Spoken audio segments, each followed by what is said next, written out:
Do you mind? Oh.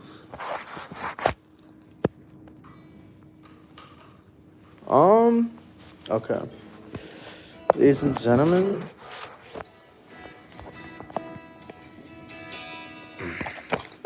Can you fix this? Actually, okay, he's gonna be here in just a couple minutes. Oh yes, just like this. Does that look good here? I'm Noodles. Does that look good?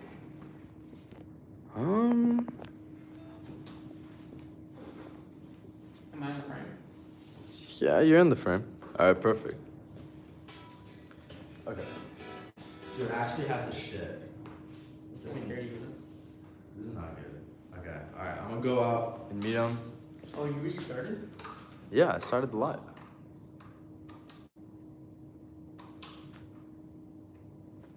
Dude, I'm chilling. Okay. But my phone's gonna be. All right, well, I guess I'm gonna have to get him out there. Should I just go with you then?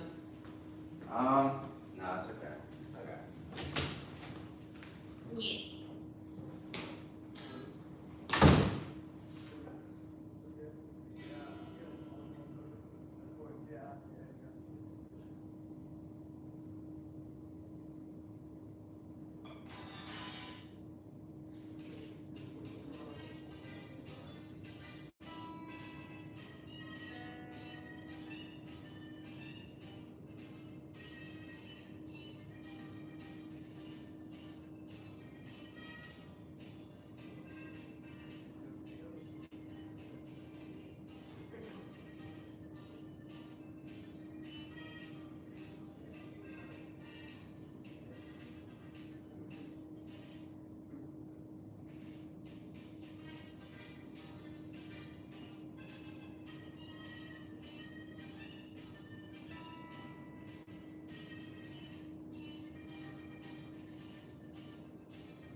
notes.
Oh, I'm not gonna look at that. Okay, got it. Sounds good. Yeah, of course. He's here till 5. Huh? He's here till 5. He is? Yes.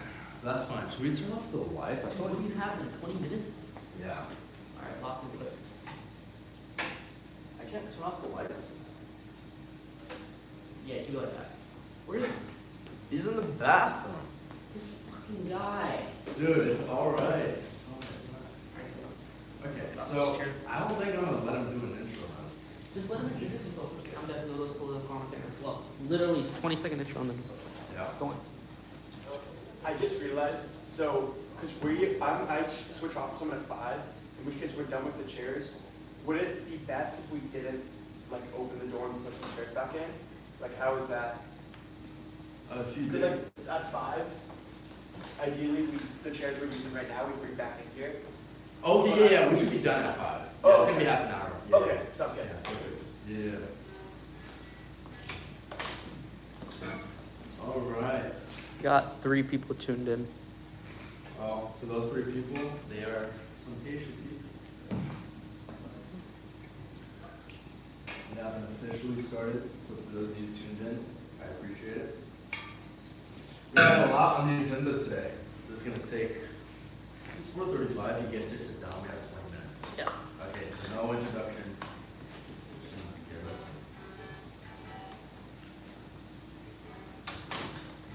Alright. Oh, you're doing green screen?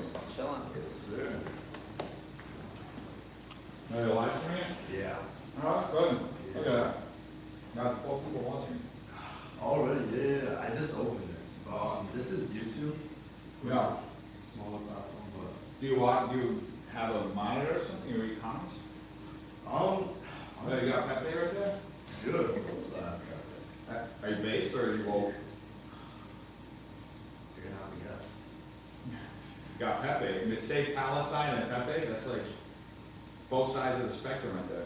Really? I mean, there are people who are anti-Israel who are pro Pepe. Yeah. See, I mean, Very much say Palestine. But there are a lot of people that say Palestine who never mess with Pepe. But I see it over here. Utility. Is that Ben Franklin? this is no, it's not Ben Franklin. It's Neil. I can't pronounce his last name. It's French, but he was a French philosopher and theorist. What's bibliosexual? I'm sexually attracted to books. Okay. What do you do? You fucking books? Mentally. Mentally, okay. Yeah, it's rough. See, because when you actually do it really well. Okay, so first I guess I'm. Are you from San Bernardino? Is that what it is? I am from San Bernardino. Oh, nice. Yeah. My compliance person's from San Bernardino. You're some complaints? Yeah, it's like, you might have read up because it's like doing this weird, Oh, wait, what is you want it? to hear it? When I'm speaking into it, it's doing this like, hello, hey, how you doing? You hear that one second? It's like blown out. time. Hello, hey, how you doing? There we go, boom, hi, hey. It's okay, we just do it like this. I don't I'm mind. gonna try that. See, Because when it starts cutting out once. it starts cutting out. Oh, there we go. Yeah, that sounds better. Perfect. Alright. Is that headphones a must? Or, I mean, I guess not. okay. I'd rather not do that. It's okay. Okay, for sure. I guess that works. But yeah, any other? I just like, I like the plethora of this. It's like you're like everything all at once. Dude, I'm living the college experience, you cannot say. You know this. Yeah, UCLA. Ignore these. Right, so how's it being, I guess, I assume at least a little bit based at UCLA? It's rough. See, we're gonna get into this right now, but I'm not really a party loyalist, as a lot of people are, and it's hard to articulate that to people, that I don't adamantly defend politicians, or rather I'm critical of parties, right? And I'm sure you've spoken on this too, and I'll bring that up as we go further into this, but it's rough. People follow me all the time because they think they're misconstruing what I'm actually trying to say, so. Yeah, you're more about principles and ideas than actual party. And I was like that. I was a registered independent for many years before I actually registered Republican. So never actually registered Democratic. But yeah, I always went with principles and ideas first. And then when I started getting into politics, I saw, okay, I have to choose a side if I actually want to have an effect. If I, want to take this somewhere. In terms of going into office, or?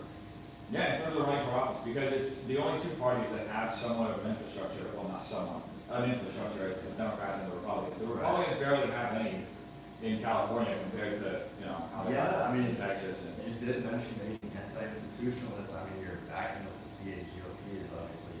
well, I'm actually not backed by them. I'm actually very anti-establishment. They're actually, so I can actually show you this email. This is pretty funny. Yeah, let's see it. I'm sure this is because of the photo you took with Goipers. This was, I took a photo. Well, it wasn't even, they're not even really Goipers, but it's it was framed like I was a Goiper because I was in a photo with Goipers, but the chair of the party is, because of that photo, is claiming that she's going to remove me from the party for anti-Semitism. You mind if I read this out loud? Yeah, you can read it. Alright, so it says, This email is addressed to Melissa. There are a few different Melissas there, but this is basically, she's talking to the Jewish caucus in the party.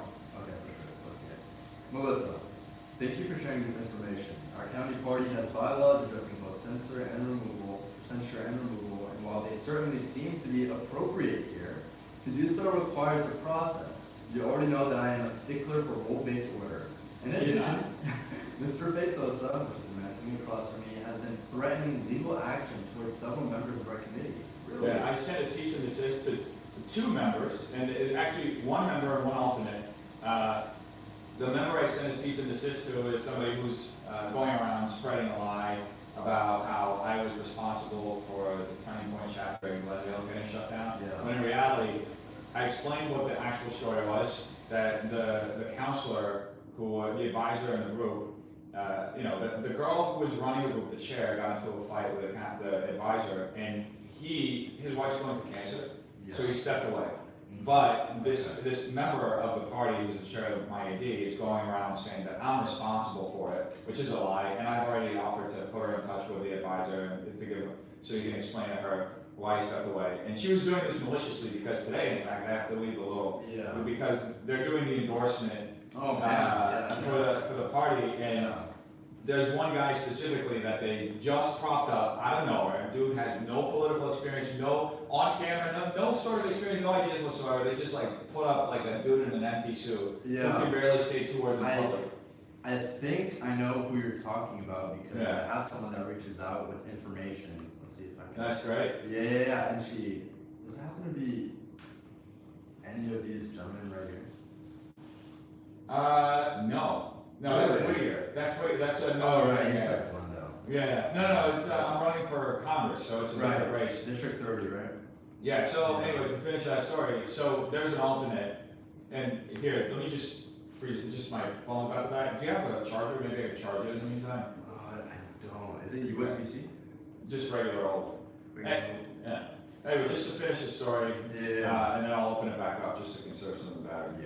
Yeah. So there's this member that was saying this, that corrected the record, she's still going and saying it, which constitutes malicious intent. If you know what the true story is, and you're still going out and spreading the lie, that constitutes some level of maliciousness. So I sent her a cease and desist, and then I sent a cease and desist to this other guy, who's an alternate, according to the chair herself, isn't even a full member of the party, but here she's representing it like he's a full member, so that she can appear like I'm threatening to sue everybody. No, just two very specific people. One of them, so this guy, who's an alternate, he has been going around trying to say that I'm a groyper and that I endorse basically everything that Fuentes says, and he's like trying to make me indistinguishable from him, and through guilt by association, effectively try to ruin my reputation or assassinate my character, which is, he confesses to this on video actually. He says it, that I debated him. He says he wanted to smear me, he wanted to derail my campaign and run me out of the Republican Party because I'm America first. That's really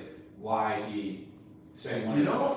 I mean, that was going to be later in the segment, so I guess we can talk about it now. America first. Yeah. Do you want to finish just reading the message? You know what? Yeah, sure, for the audience. Okay. We can, we'll get this over with. We continue with, as I'm already the target of such threats from the alternate members, I have no desire to poke that particular bear today. Bear, you say with roots, Yeah. I'm sure you received the message from the GOP that reiterated our commitment to fighting anti-Semitism. Our goal is to have a well-run meeting on Monday, and I'm sure our members will have the discernment to vote to only endorse people who will not embarrass or tarnish the Republican Party. After we do the work of endorsing and of turning out the vote, I promise that the rules and bylaw committee will get very busy. Thus, Roxanne. Hope. Yeah. So the whole thing is like, I'm defending myself, right? They're making these like slanderous accusations, and I've been just defending myself and just sharing what the truth is. And to them, that's embarrassing the party because they're used to just to paint a clear picture for anybody at home who doesn't know. The LA GOP has been overrun by blue dog Democrats who didn't find a home in the Democrat Party because it's been eaten up by the DSA from within. So they're socially drifting or what? No, they're socially liberal. They're fiscally conservative. They don't align with the traditional Republican platform, right? Although they're a lot like one of the people who's like actively campaigning against me. She's pro-choice. She is pro-gay marriage, pro like everything that is like not on the Republican platform, So she's just fiscally conservative, and she's extremely pro-Israel. And in her mind, that makes her but anyway, that's the dynamic we're having now because this comes down to ultimately comes down to party control, and they're scared of having somebody go in there, make it through the primary, get delegates, and then have influence because once I make it through the primary, I'll be an ex officio, I'll be a delegate, and then I'll have 5 other people that I can appoint as delegates that will be able to vote for me or with me in the party. I can change the party infrastructure from within. And they don't want that. They want to hold on to this little bit of power so they can keep getting the television appearances because they go on Trace Gallagher, that kind of stuff. Or they can just control resources, and that's a bigger conversation. I don't want to worry with you. Yeah, no, you're good. Yeah, I mean, with the other candidate, don't you think it's kind of a political play? Because you're representing District 30, you're taking Adam Schiff's seat, and it's majority Democrats. So don't you think part of that is appealing to the Democrats and liberals that reside in District 30? No, there's no reason. They're not appealing to anything. You look at his campaign, like no Democrat's going to vote for this guy. He's not out door knocking, he's not introducing himself to anybody. He's not, and here's the thing, there's a huge misunderstanding of how the district is. Demographically, the largest part of the district is LA City, where there are 220,000 voters. There's 790,000 voters total, right? You have 170,000 in Glendale, about 150,000 in Burbank, and then little fractures here and there. Yeah, so the largest liberal part is LA City, which is about like almost 70% Democrat. And that makes the entire district, as of 2025, about 53% Democrat. And it says, on paper, it says 17% Republican, which looks awful. But then, when you look at the MPPs, there's 23%, or almost 24% MPP, so like 23.6. So that brings you up to 40% already. So that gap is only about 10 points. Especially when you consider, I walk the district, I talk to people, a lot of those MPPs are majority Republicans that are just disillusioned. Then you start knocking and you start talking to Democrats, especially Armenians who are registered Democrat, and be like, I've just been voting for this party because it's what it is. It's just, they kind of been going with the flow because it's what they were told they have to do, right? But a lot of them have conservative values. So how do we know this? Well, you look back at Prop 8.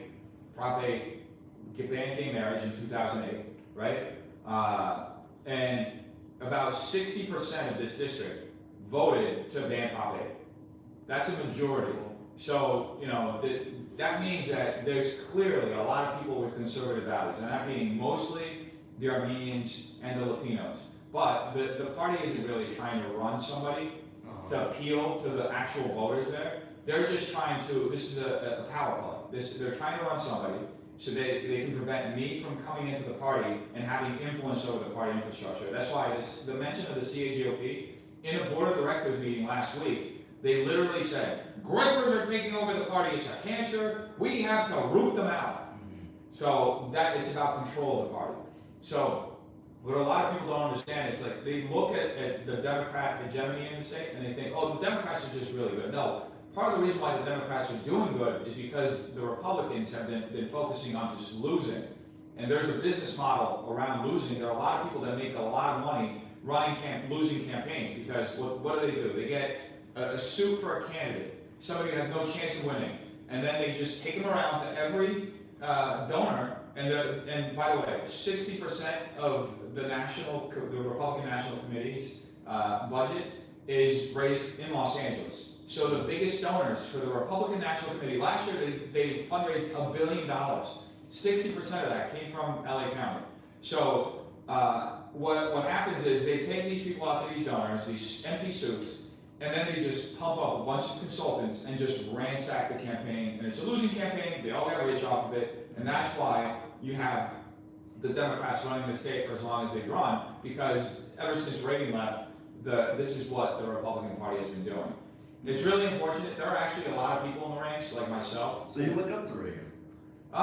Some things yes, something no. Like like you. I don't 100% endorse every politician. I like that. I like the way that he was like small business. Yeah. That very much small government. Yeah. Very much about individual liberty, right? Yeah. And you gotta give respect to a man that tears down that the Berlin Wall. So Yeah. Since we're on the topic of small businesses, I watched an interview you had in regards to sitting across from a bureaucrat, because you yourself own a small business, those of you that may not know. And you said, and I quote, I was sitting across the table from the bureaucrat, representing my small business, but in that moment I realized the little guy is getting cheaped out. And I bring this up because I think we can both agree that this is a bipartisan issue. This is what, you may not like him, but Mamdani ran on this by having less hurdles for small business owners to actually be able to run their businesses, to be able to sustain not only themselves, but their families. So I want to ask you, what personal circumstances led you to that moment, and what exactly are you doing? So I just disagree with Mamdani because, again, this comes up a lot. We see the same problem, we just have a different idea of what the solution is. Sure. His is government control solution. I want to give people at home and yourself more control over your life, more individual liberty, more choices, less money to the government. I don't trust sending my money to a bureaucrat and thinking that they're going to do the right thing, because as we've seen in California, all of them are corrupt. So what that moment was, I was sitting in front of this little bureaucrat and I was trying to get a liquor license for my business, right? So I own 2 podcast studios and a 50-seat comedy club in Hollywood, and I was trying to expand my business. And for anybody who's been involved in comedy, you don't really make money in comedy unless you're selling alcohol, right? Unless you're the bar and you're selling the alcohol. So I was trying to do that to expand my business and make it more profitable. And this guy was just laughing and saying that he found it amusing that I was there. And I asked him why, and he said because he primarily meets with lawyers representing investors. And that's where I had the realization that the small guy was getting shut out, that the American dream was being killed by overregulation, overtaxation, and effectively the curating of a market that only allows people with a huge budget to come in. Because when you add up all the costs, when you add up the liquor license, the food license, how long it takes to clear both of them, The food license can take up to 6 months, the liquor license up to 2 years. And during that whole time, you have to have your restaurant, your location locked in, the lease signed, be paying actively the rent on it. So, depending on where you get your location and depending on what you're gonna do, that means it's minimum $500,000 to maybe even $1 million up front that you have to spend before you even make your first dollar, if you even get to make it. Because there was a restaurant across the street from my business. This lady had a very nice lady. She had a Vietnamese restaurant. She made excellent banh mi, very nice lady. And she tried to, she got her food license and then she worked on her liquor license for 2 years. And the way it works is you go through several inspections, several phases, and by the time you get towards the end of it, you do a public hearing. And anybody in the neighborhood can go and speak at this public hearing, either in favor or against. And that costs like $60,000 to do that each time. And you can do it, I think, I can't remember specifically, but you can do it a few times. She did it twice, and it didn't make it through, because people in the neighborhood would come out and say, we don't want to hear, we don't want alcohol, whatever. She ended up having to close her business. It's a pizza shop now, but that's what happened. As far as what I would do, I've already signed a pledge to I will vote against any bill that increases federal taxes for anybody. I have different measures that tie in federal grant money. So California gets about $36 billion a year in federal grants. If the state didn't get that money, it would be insolvent because it's running on a deficit. It was running well before. Jerry Brown was doing great, but now it's running a deficit. Newsom loves to spend money. So I would tie some of that money to good policy that forces the counties and the state to deregulate. And I know that sounds federal authority coming in, interfering with the state and the county, but I do believe that this is something that has to be done because it's evident that there isn't an equal balance of power and representation of ideas in the state, and we're losing. We're having a mass flight of middle class tax-paying. Our taxpayer base is basically evaporating, right? 500,000 people in Los Angeles, 2.5 million in the whole state. The only reason why that shifted was because they allowed millions of illegal aliens into the state from 23 to 24, so that trend started changing. Let's talk about just to close that out. So tie that to deregulation and just focus on cutting as much of the cost for people. Hidden taxes. You pay. Most people may not know this, but in California, the state is triple dipping on tax. That means you're paying three different types of taxes compounded. So, I don't. Well, while I do agree that there are a lot of infrastructural places set to make it harder for small businesses, I don't think illegal aliens are the reason people are moving out of California. Oh no, I didn't say that. And you kind of made that correlation, though. No, I didn't say that. I said that they're moving out of the state because of high taxes and overregulation. That we were having of undocumented. No, we were having a net negative loss of a populational loss for I think 3 years in a row, and then from 22 to 23 or 24, we had an increase. That trend changed because they allowed so many illegal aliens into the state. It's not, the population isn't leaving because of illegal aliens, they're leaving because the state is inhospitable for homeowners, for business owners, and for just a regular Joe, right? How are you gonna survive in a state where 60 to 65% of your income is eaten up by bureaucrats who then wanna shovel that towards NGOs that aren't really doing what they're supposed to do? As far as the illegal alien issue, it's just they were allowed to come in mass, and it reverted that trend. So we were losing people, and then it reverted the trend once, they allowed millions of people into the state. Okay, that's good to know. Well, for the sake of time, we're going to shift towards that. I want to talk about your debate with Isaiah Martin. Okay. Yeah, so we have here, I wasn't able to get the clip, but you debated the guy, 3 weeks ago? No, it was published 3 weeks ago. I debated him December 12th, I think. Yeah, how do you think that played out for you? Because I was talking to you while you were at your booth a couple weeks ago, and you just, I know nothing but criticism for Jubilee, that it was liberal. Oh yeah. It is. Jubilee's a liberal platform, you don't think so? I mean, I wouldn't necessarily, if they were, they make it very hard to see and stuff. Oh no, it's very evident they're liberal. They have a very clear liberal bias because of the way that they cast people, the way that they, the way who they choose to be at the center. And I know you may say, oh, but they have Charlie Kirk, they have Ben Shapiro. Well, the way they did those debates, first off, all those guys are genius debaters and they can handle most people, but the way they curated the conversation was very much primed for this lefty core, right? It's going to appeal. You have this girl just going up there, like screaming at Ben Shapiro. It appeals to that demographic, right? It's not really dialogue, right? Somebody on the right might want to I say. agree. I don't agree with the format in which Jubilee places these debates. I think it's just a matter of quick, get your clip in, say whatever you want to say, shotgun all your points, and then have it come right back at you. Yeah, so that's part of what I tried to do. I knew I was going into this environment that was a curated environment. And just so you guys can have a frame of reference, so the first time around, I debated him on immigration. I think they published 4.5 minutes of that debate. I debated him just over 6, maybe almost 7 minutes. The second debate was almost half an hour, and they only published 14 minutes of it. So a lot got cut out, right? And there was a very... Do you think what got cut out would have made it been a game changer? Not really, but there were specific things that got cut out, like some of his reactions. Some things that he said that didn't just land, like the debate about Democrats hate America. He tried to make this like meandering point. Do you about, actually believe that? it's a premise. It definitely is a premise when you consider how the state, for example, California has been mismanaged, and how instead of actually addressing this openly and talking about the real issues, how they just lie. Like you have people like Gavin Newsom. Yesterday, this clip going viral.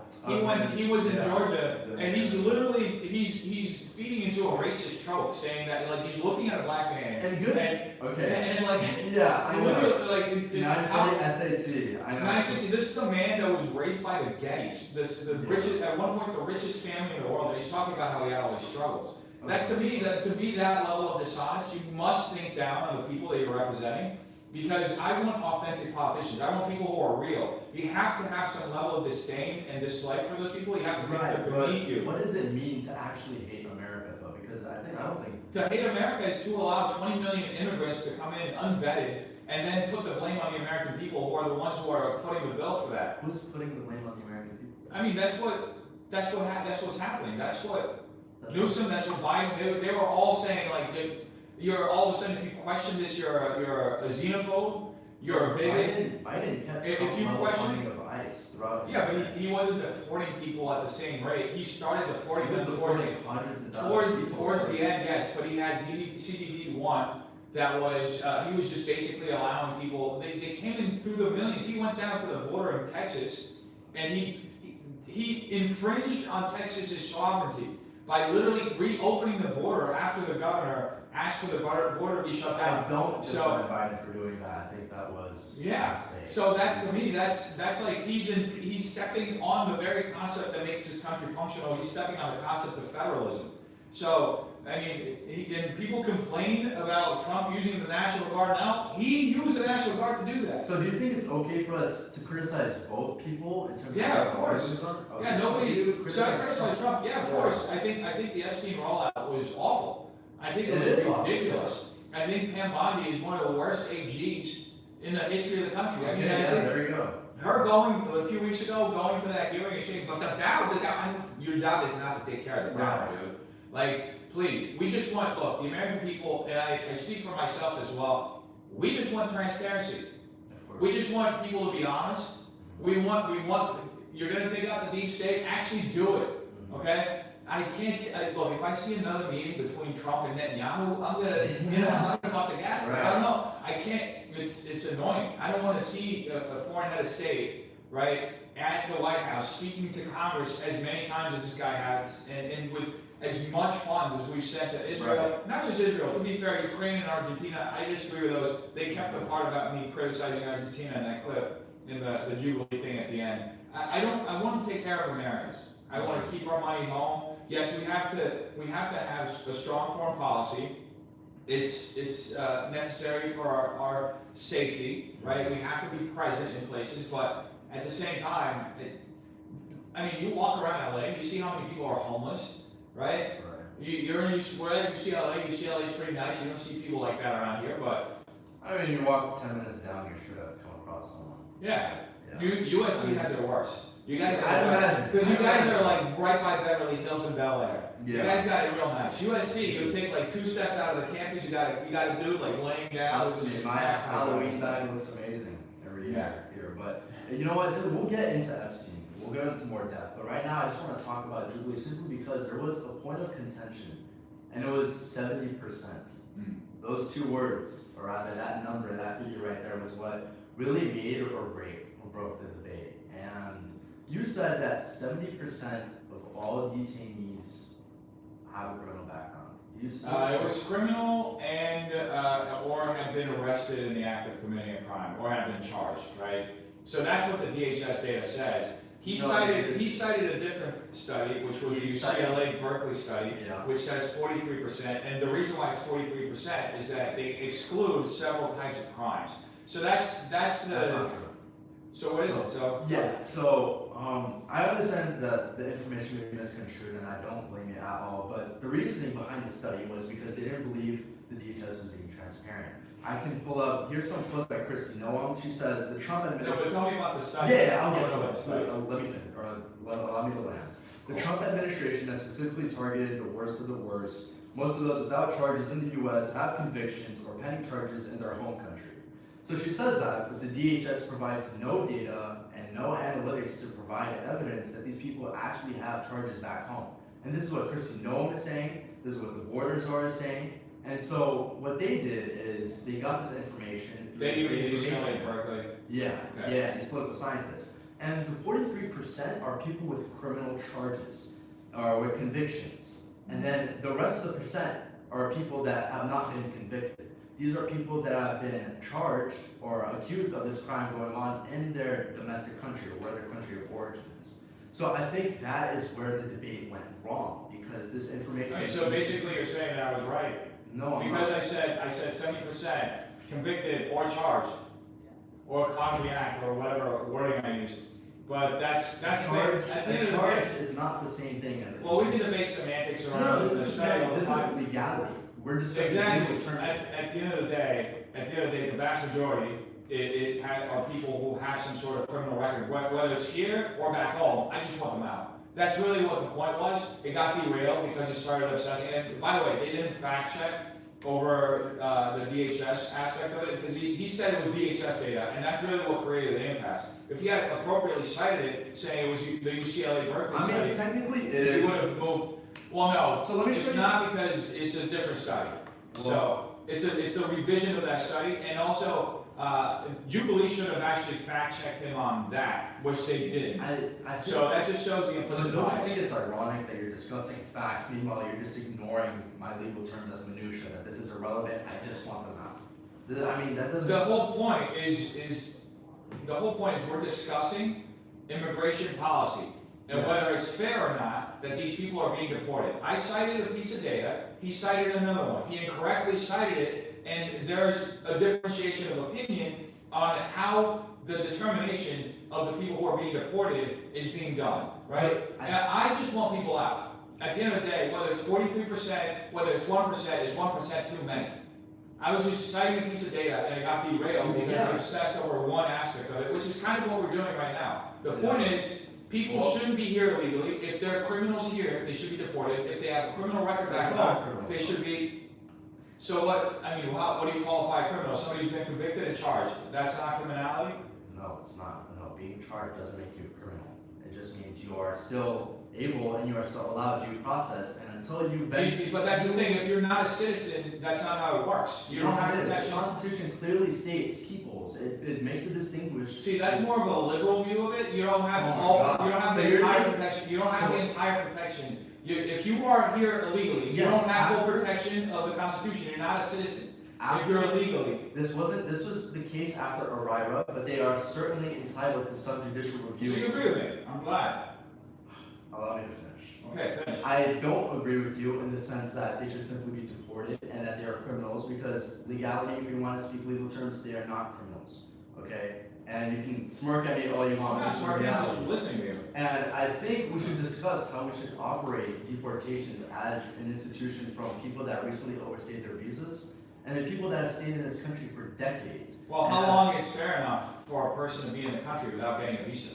So this is Or another. any sort of documentation? Yeah, so right now, do you know how long someone is banned? I don't care. I just want to know how long is long enough. See, so when we talk about how long No, is long again, enough, you I have to don't care. address So what the laws exist for a reason. I'm not gonna arrest somebody for murder and say, okay, well, maybe at some point, something happened to him that led him to kill somebody. So if a Thus, I'm not gonna give him the consequences. So if a man dies in another man's home, you're not gonna understand the circumstances whatsoever. A man was Obviously, murdered. you're going to investigate, you're going to investigate. Exactly. The difference is that Oh, so there's- this person's here illegally and committed a crime. That's it. Or was charged with a crime. Or has a crime back home. Whatever it is. The act of crossing the border is a misdemeanor. That in and of itself, crossing the border, that's a misdemeanor. That's a Well, crime. we're The not- act of overstaying the visa is a civil offense. Okay? And then if you get deported and come back, that's a crime. Okay? We're not talking about people with criminal backgrounds. Now I'm talking about just regular people who don't even have criminal backgrounds and are committing a crime by entering the Right. country through the southern or northern border When you without cross a proper there's authorization. a misdemeanor. Exactly. Right? That's what I And said. it gives you a criminal background, yes or no? Yes. Yeah, it's a Yes. crime. Yes. Yeah. It's a crime. It's a misdemeanor. Overstaying your visa Civil is offense. not a crime. It's a civil offense. Which is why the DHS shows that only 30% of people have a criminal background. These are people that recently crossed the border. These people, the 70% without a criminal background aren't people crossing the border. They are people who have been in the US for a longevity, people with decades, and which Either committed a crime or convicted, or have a crime back home, no, or not charged. not committed a crime or convicted. They haven't committed a crime point blank period. Hence why they don't have a criminal background. Okay, There's well, no- there is a process in this country. What, are you against due process? Is that what you're It's saying? not against. Okay, so are you against the immigration process of getting documentation? Yes. You're against it? Yes. You don't think immigrants should have to go through a process to get immigrants? I Do you think- believe in borders? I do believe in borders. So why have a process to get documentation then if you believe in borders? If you don't, yeah. Let's address the first question instead of shotgunning questions one at a time. I do disagree with the system because it is very hard for someone to actually gain documentation and be naturalized. Do you know the three I challenges? don't care, dude. Go to Japan. You can't even get in. Japan only allows 400 immigrants a year. Let me finish. Japan only allows 400 immigrants a year. America allows over 1 million. We're the most generous country in the world when it comes to legal immigration. Come in the right way. That's all that I care about.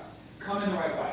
Yeah. I don't care what excuses, what you can find. Oh yeah, but this person was in they stayed here for 20 years. I don't care. The law's the law. I'm not going to make exceptions for it. Especially as somebody who's there to write law and defend law. My job isn't to find exceptions. My job is to uphold the law. You can talk about it all you want, but I'm tasked with the duty, and I have to swear on the Bible the day that I'm sworn into office that I will uphold the Constitution and the laws of this country. I'm not going to find ways to not uphold it. I'm not an ideologue. I'm there to represent my district and my people, and the laws mean something. Unless you think otherwise. I do believe that it is a very logical argument to believe that your country should have sovereignty and have borders. That is what defines a country. I'm not disputing that. What I am disputing is the limitations on legal channels that we have for people to become naturalized. I think. Well, change the laws then. Don't make exceptions. So are you? Don't make exceptions for people. Don't make exceptions. You keep cutting me off. No, I'm just saying, don't make exceptions for people This that have doesn't broken the matter. law or haven't fully followed the process. It is exceptions. You're advocating for numerous exceptions. You're saying, but if somebody stayed here a decade or 20 years or whatever, I don't care, dude. My family doesn't even live in the country because they don't. No, it's following the law. You are. It's following the law. Do you agree with that at least? Agree with what? That it's following the law? Sure. But Okay, so you disagree with following the law then? I don't disagree with it. This is actually a straw man, and this is unproductive. I'm just trying to follow your logic. I'm trying to understand where This you're is coming just from. a classic Republican get them all out trope that just doesn't work. And I'm sorry, but people watching here are just gonna look way past it because the evidence suggests several things. Number one. Well, you just built a huge hasty generalization saying that this is, or in fact, you cited Reagan earlier. He literally gave amnesty to over 3 million people, which is part of the reason why he got the Latino vote in this state. So that is not a Republican trope. That's just me choosing to follow the law. Obviously, when I say Republican, I'm referring to contemporary politics. This isn't me referencing a politician from 5 decades ago. Well, I think contemporary in politics, good faith, you in can contemporary politics, Obama deported more people than Trump in both terms. So, yeah, no, but I'm saying like, you're saying Republican contemporary politics, I'm citing an example of the opposite. I'm citing Obama deported more people than Trump, thus, it's in the interest of the country to follow the law, because the Democrat did it as well. Do you think it's in, okay, well, first of all, Obama throughout his term shifted to targeting people with actual criminal backgrounds, people with He felonies. also put people kids with in violent- cages, what do you think about that? Kids in cages? Yeah, the child separation policy, that was him.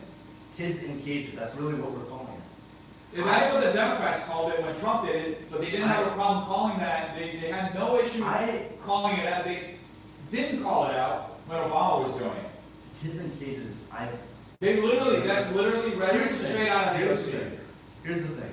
I think it's unjustified on both sides. What I will also say, however, is we have to consider that these people in this country are providing an economic benefit. And this is actually something that How much will they pay towards taxes, how much will they take out? $96 billion according to federal taxes in 2022. But How much do they spend? it's How much do they cost the state? it's a couple $2 billion for False. Just in the state of It's not California, false. just in the state of California, it was $12 billion on healthcare. So that's false. It was, by most estimates, Yeah, between so 100 to 160 if you billion allow me to dollars. finish. It's by most If you- estimates between 100 to 160 billion dollars. See, what we're doing is you're just speaking over me. Because you're actually citing something, you're wrong, and I'm correcting you. And let's talk about citing things, okay? So, have you ever heard of the National Academies of Science? They are a completely bipartisan research group that actually studied this. They said, well, we see a lot of Republicans and Democrats alike talk about this. They talk about how much it costs for first-generation immigrants in the country and within their specific states. So they researched it. They said, let's see how much they cost. And it shows, and I can read these off to you, that first-generation immigrants can be a fiscal cost at the state and local level. So I will give that to you. That is a fact. However, I don't want to say this. Their study concluded that second-generation immigrants are among the strongest net fiscal Why do contributors. you not want to say that? Because, I don't know, it's just wording. But the second-generation immigrants are among the strongest, I didn't want to say however to dismiss you, because I want this to be a productive conversation. But I mean, we're having a debate, I'm fine, and I'm doing fine. I do this all the time, I don't take this stuff personally, I'd rather engage like this, because engaging like this tests ideas. I'm very confident in the stuff that I know. I read it up all the time, I study it, But if you were I'm wrong, learning, 70% of people haven't. I actually wasn't wrong, because I was citing the DHS data that is available, that you can look. There's a dispute, and you're citing the dispute. That's different. I cited the correct data, and you're citing the dispute. You're citing the dispute as though me citing a specific number from DHS is wrong. That's it. I cited DHS data. I'm talking normal. This is how I talk. Sorry, I'm Italian. I'm culturally Italian. I'm citizenship. I also have I mentioned that they didn't have criminal backgrounds, and you said, oh, that's minutia, legals. I mean, the audience is watching. We can play it back. That's you said that doesn't matter. And then you said right after that the whole point of it was immigration reform, immigration policy. Yeah. We have to establish legal. I'm talking, so now you're like extrapolating all these senses. I was citing how I was bringing up that data in the context of another immigration debate, and how it's about how we're supposed to deal with the immigration So situation. 70% of people, do they have a criminal background, detainees of ICE, yes or no? That's DHS data that I'm citing, yes. So it says, on their data, it says, on their data, I'm citing their data. I'll go argue, if you don't like the way the data is cited, go argue with DHS. Go argue with the way they wrote their study. There's a reason why there's another study testing the data. And I never, so here's why your argument falls apart. Because I never at any point said that the UCLA Berkeley study was not valuable. All I said was that it takes out a bunch of the criminal categories. And you actually attested to that, and you explained how it happened. So I'm citing, so let me explain what's happening. I'm citing the 70%, and then there's another counter study that says 43%, which is fine. Both studies can exist. They both can be true because they look at different data sets. That's all that happens. Same data set. They have No. different interpretations. The Deportation Data Project gets the exact information that the DHS gets from Immigration Customs Enforcement. This is the same data under the Free Information Act. They can't support it in any single way. And I'm gonna quote you. Did they address the methodology? Did they use the same methodology? Did they address why there's a discrepancy? So they used a different methodology, so that's why they got different It's results. the same data. The Do same data. you understand how methodology works? Do you understand? Do you understand how different methodology means you're gonna get a different I result? don't think you understand how these legal terms make a difference in the rhetoric that we have people spewing. You're purely talking about rhetoric, I'm talking about the data. Jesus Christ, Dennis. Okay, let's talk about the data. It's not that stressful, dude. It's We're just having, it's it's not because I'm holding your feet to the fire that this is like, you're gonna say something to me, I'm gonna test the idea. I'm not scared of you testing my idea either. We can talk it out. That's what we're having, that's what we're doing. Big man show of saying. This is who I am, it's not a big man show. This is who I am. I do do this all the time. Like, I'm sorry, but this is unnecessary. It's not about phasing you, this is my personality. It's, Hey, you should have, you did research, you didn't look at, this is literally my personality. and this is what has got you. I'm a bully, I'm a little bully. That's what I'm gonna do in Congress, by the way. That's what I'm gonna do. That's what I'm gonna do in Congress, I'm gonna bully people. Moist critical bullied you. How do you bully? How do you bully me? He bullied you by making people unsubscribe to you and you just falling off on that. Well, that's fine, you know what, that's how the internet works. If everything were a popularity contest, you know what happened? You know who was super popular at one point? Adolf Hitler. You know what he did? He killed a ton of his people. No, he actually won Time Man of the Year too in America. He was super popular. There was the Nazi Party in America. So if everything's a popularity contest, guess what? People get stuff wrong. So that's a fallacy in and of itself. So at the end of the day, you can bring up my history to do an ad hominem. I don't give a fuck. I've been here, I'm not going anywhere, and I'm going to bully people in Congress. If you want to see those corrupt politicians in Congress get bullied to the nth degree, I am going to do it. Let's just quote. Same way I'm actually being pretty nice compared to how I'm going to treat people. No, I mean, you're still wrong. It doesn't matter whether you're right or not, you're wrong. And I'm gonna. What am I wrong about? Okay, what do you think about Tom Homan? Do you think he's pretty well versed in DHS data? I would say that Tom Homan is primarily focusing on removals. I don't know every single statement that he's done. I can't cite every single statement. So you have. So just give me a specific statement and give me the information before you try to make me a statement. Make me make a statement that you're aware of. You try to flip so you can impugn me. I'd rather have the statement first so I can understand what he said. Dennis, you realize the entire point of this is for you to understand that a charge is not the same thing as a conviction. Any serious policy. So I don't care. I don't care. If you're saying that 70% of people have criminal backgrounds, that completely changes. That's the DHS data. Do I have to explain this to you again? I'm citing data. Yes. I am citing data. Okay. Do you understand the difference? I'm citing data. It's not that I don't understand the data. I'm saying, according to DHS. According to this moment, this phone is right here. I'm stating a fact. According to the DHS and Christy Noam, 70%. I do have to go in like 5 minutes. Okay, for sure. Simply do because they are supposed criminals in their domestic countries. The DHS is not. We can argue. I don't care. That's the DHS. That's a DHS problem. I'm citing data. Do you understand? I'm just citing data. This is an data. American people problem because we should be able to. What do you have against Americans? This is an American people problem. What do you have against Americans? This is actually crazy. I'm not going to entertain the BS.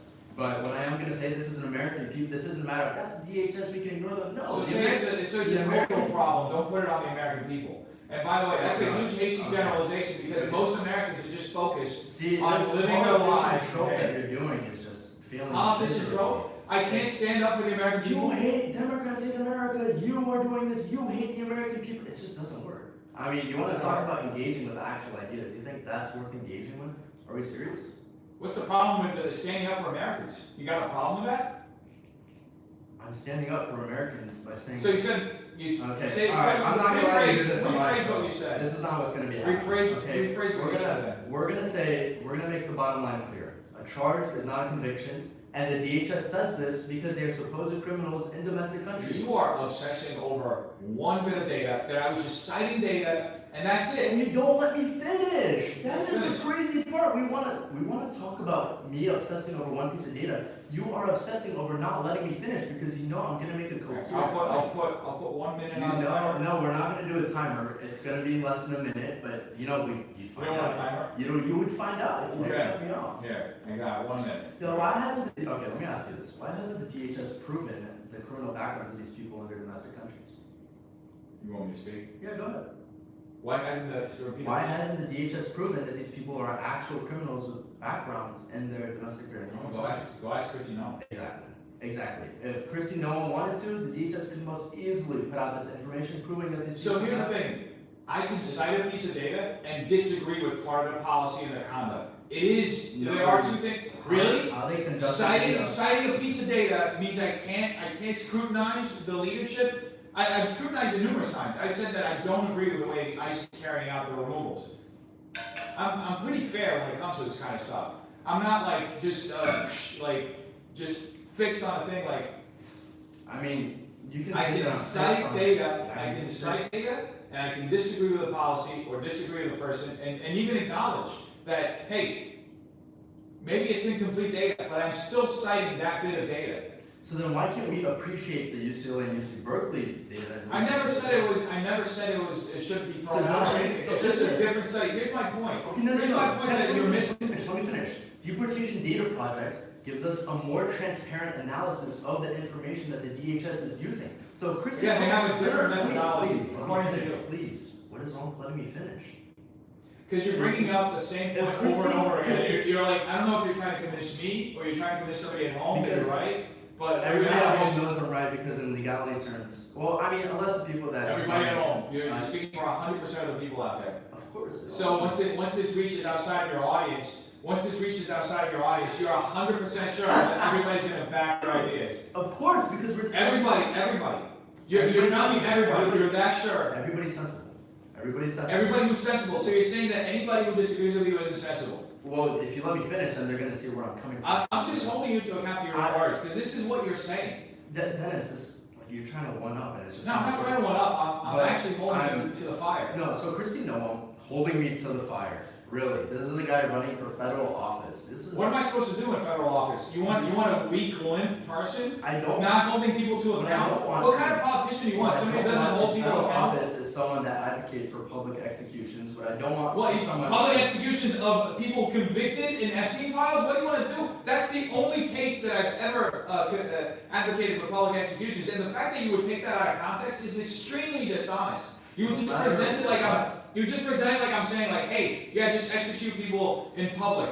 No, it's specifically the Regardless Epstein of files. who it People are is. convicted in the Epstein files. Regardless What do you of think should who it happen? is, there What do you is a think should reason happen? we outlawed public execution. What do you think should happen? Years ago. What do you think should happen to people who are convicted of people in the Epstein I files are think convicted? that they should undergo due process like anyone else. Exactly, yes. Yeah, I agree. Great sentence, and if an execution is necessary, definitely not make it public. Why not? Because studies have shown, and you can look this up, especially with Cato, that this does not serve as an act of deterrence. And I actually did research on this because you said. So this here's the on thing. your show. Here's the thing. Your Yes, I entire- say your that. entire No, here's thing the was, this is a deterrence. It This is. will get people. That is not the case. You So can- what do you think should happen? There's a global What I think elite. should happen. There's is a they global. should Can I undergo get a due word? process. Exactly. I never said they shouldn't undergo due And process. they should. I literally said they should undergo due process. You know, Anybody for who's someone that wants to- convicted. someone that wants to go Anybody by the who's legal convicted. terms, for someone Now- that wants to go by the legal process, now let me you're finish one asking thing. for something that's illegal. Let me say one thing. Can Go I ahead. get a word it? Go ahead. How do you want to hold elites to account? Are you taking the side of elites? Is that what you're saying? You're saying that the elites should be allowed. People who have more money than anybody in the world. People who have done Ladies and for gentlemen. decades. People who for decades got away with abusing, Are- sexually abusing children, You want to and talk about. according to records, they were Whoa, eating whoa. children. Really? Whoa. These are the kind of people you want to protect? That's disgusting, dude. These are the kind of people that you want to protect. They have to have fear. The power to the people. That's what I stand for. Power to the people. Not power to the elites. This might have worked on your YouTube channel back when you did have some clout, but it's not gonna work here in a formal. It's not gonna work. It's not gonna work. It's not going to work. It's, Maybe in your platform it will work, but I can tell you for a fact that there are people out there who want to see. There are people out there who want to see people who are the global elites who have gotten that way with so much. They want to see them held to For account. someone that's always about coming after the global elites, you did a lot of defending of Donald Trump and his increase in net worth when you debated Isaiah Martin. That's a completely dishonest representation. I in fact said that I did not know enough about his crypto situation, and I asked him for data. He never presented me data. But you know what? I'm against any person enriching themselves in office, whether it's Ilhan Omar or Donald Trump. I don't care who it is. They should be enriching themselves in office. By the way, I support the bill to make insider trading illegal. And I support, and I would actually say that every member of Congress should work just donating their salary out and should work purely based on donations from their constituents. In fact, I'm going to say this right here. My first 2 years in Congress, I'm going to donate my entire salary and just live off of whatever people donate to me. That's honestly noble. I'm gonna hold you to it, but It's not hard to do. that's if I can do it. you Most of become these guys elected, can do which I it. think Yes, once I'm elected. very much past you. But with that being said, I'm sad that we couldn't address the 70% that you get to. You know, you keep going around in circles. But now, I do really have to go, because if I'm late to this, then I can't, yeah. It's okay, like, but real quick, you said that immigrants cost more to keep than they are to, or they cost more to maintain within the state of California and to keep around rather than deporting them. And I mentioned the National Academies of Sciences study because that shows that second generation immigrants actually are one of the biggest net fiscal contributors. yeah, but they're not the immigrants, they're second generation. Right, and then you, in that same claim, make the statement that they contribute or they take billions of dollars. No, for people who are immigrants in this country, take according, I think it's COB, I think it's the Congressional Budget Office, it's 150 to 160 billion dollars a year. And they contribute 50 to 60 billion dollars in federal taxes. That's just on the federal side. On the state side in California, $97 billion as of 2022. on the state side, in fact, this was pulled up in the debate with Ethan Klein. On the state side in California, they contributed to just about 8.2 or 8.3 billion dollars in state taxes, and they just in healthcare took about 8.5 billion. Okay, so that's just on the healthcare side. There are other aspects. There's policing. There's the general infrastructure, education. There's a whole plethora of things. That's going to. Do you think these first generation immigrants are spending that? I really do have to go. Otherwise, it's their children. It's U.S. citizens. Okay. So it's I really do have to go. Okay. I do appreciate it. Thank you guys for coming through. Maybe we continue this. I would like to continue it. And don't come 30 minutes late. Yeah, I apologize. So, Yeah. because I really wish we had more time so I could clarify a lot of these things because I did research on that. Well, we'll schedule it next week. I'm in Vegas for like the next week, but I'll come back. Yeah, we definitely have to do this again Okay. because. All right, Yeah. sounds good. Thanks so much for having me. I Thank you. appreciate it. We can disagree. We can disagree, and it's fine. You know, Dennis, I don't think you're a terrible person. You know, Thank you. The bar's I- really that low. may not be I actually think you're a pretty fine young man. I'm not gonna put the word terrible ever to qualify. Right. Especially somebody who's willing to sit across from me and put themselves in a vulnerable situation and have a conversation in this sort of toxic environment. Especially when I'm literally the minority point of view in the state. The state hasn't had for the last 60 years a diversity of ideology. In this campus specifically, there's a tyranny of consensus. You got a lot of conservative students who aren't allowed to speak. And me coming here and being the way that I am, we will definitely being talk the about way that I am, so I can push back and create space for these students. But that said, I do have to go. It is 5:30, and I have to be back in my office. All right. So Well, I appreciate you. have a safe drive. Thank you. Thank you for coming on. Thank you. Thanks, guys. Ladies and gentlemen, thank you so much for tuning in. How many people are watching? And on YouTube, I don't know what the numbers are, but on Instagram, it's a couple hundred. Oh, that's great. All right. Well, thank you so much. Tell them I send my love. For sure. Yeah, well, ladies and gentlemen, that was very interesting to say the least. How many people are tuning? 4, and we got a thumbs up. Look, dude, oh my god, the guy was just getting heated the whole time. Yeah. Okay. Yeah. You wanna like talk? I mean, what piece of evidence were you guys like obsessing over? Was it that one clip? So he was just dodging the whole time where he says that 70% of people who are detained have a criminal background. That's not true. Christy Noam doesn't want to pull the data that shows that a majority of those people are people she says have a criminal background in their native country. So then I said, okay, well this data should suggest a more clear representation. And he said, oh, well, that's a DHS problem. I was like, no, this is a problem for the American people. And he said, you hate Americans? I was like, wow. I think the audio sounded pretty good because my brother was mentioning it sounded kind of like echo because it sounded like you were in a hallway because you guys didn't use the headsets. But I think it's fine. Well, this is, I mean, you're just He's yelling. Brazilian American, right? Like, I wasn't gonna scream out. I should have just muted his mic. He's Brazilian American, isn't he? Yeah, he's Brazilian American. Dude, it completely, I had a whole intro and everything, but he was just ranting. I was gonna say that. It's just a rant. But ladies and gentlemen, that was actually, I wouldn't say it was productive, but it was definitely an engagement of ideas. Every time I brought up 70% of that clarification, he either did one of two things. One, he either did the classic, oh, that's minutia, just legal terms, I just want them out. And then two, just complete denial of evidence. I explained to him why the DHS data doesn't work, but he just kept screaming. I'm Italian. Putting me to the fire. You are a ridiculous man. This is like, people are gonna see this and they're gonna realize this guy was just BS. Well, he's down to it the second time, so I guess that's pretty good. Yeah. But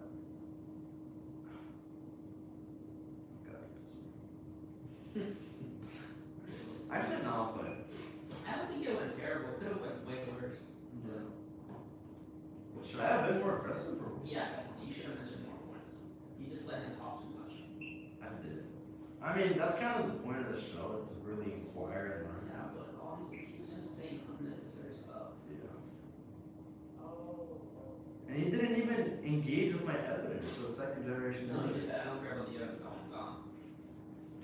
Like, And then when it came to the point of the citing, I mean, I on his point, I understood, because he just took the information from where did he use? Yeah, he DHS. just took it from there, but it's their fault for The not. problem is, like 30% of them are people that have a criminal background in the US.